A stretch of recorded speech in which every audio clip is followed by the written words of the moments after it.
For today's video ay adobong pusit naman ang lulutuin natin. At paano nga ba natin ma-achieve yung ganitong malapot na sabaw na hindi na-overcook yung pusit?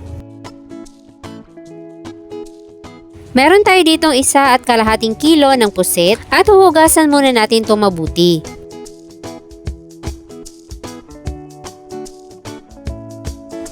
At pagkatapos natin mahugasan ay tatanggalin natin itong mga part na to. Lilinisan din natin yung loob at ang ititira lang natin ay yung kanyang tinta. At para manuot talaga yung lasa hanggang loob ay maglalagay tayo ng 3 slices dito.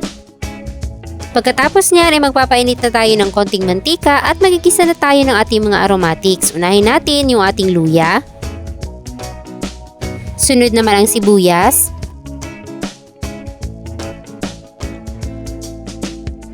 At bawang.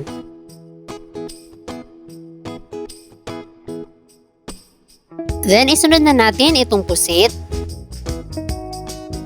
At igisa lang natin to saglit.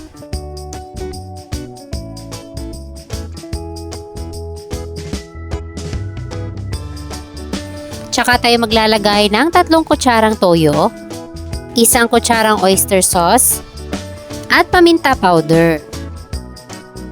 Tapos ay haluin na natin itong mabuti.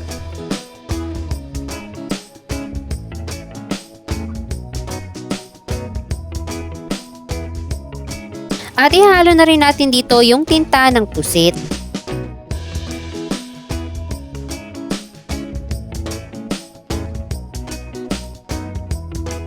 Pagkatapos mahalo ay maglalagay na tayo ng 2 kutsarang white vinegar at isasabay na rin natin yung red bell peppers. Huwag munang hahaluin at hayaan lang itong mag-simmer ng 5 minuto.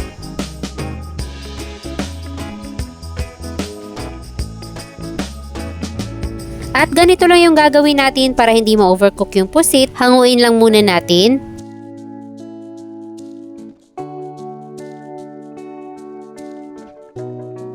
At maglalagay tayo ng 1 kutsarang brown sugar, pampabalanse ng lasa. At papakuluan na natin to hanggang sa mag-reduce yung sabaw. At after ilang minuto ng pagpapakulo, nag-evaporate at malapot na yung kanyang sabaw. So pwede na natin ilagay ulit yung pusit.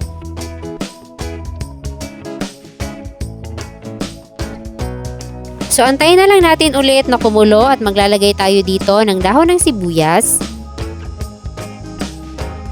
at sili. At isimmer pa natin to ng mabilisan lang, mga 1 minuto.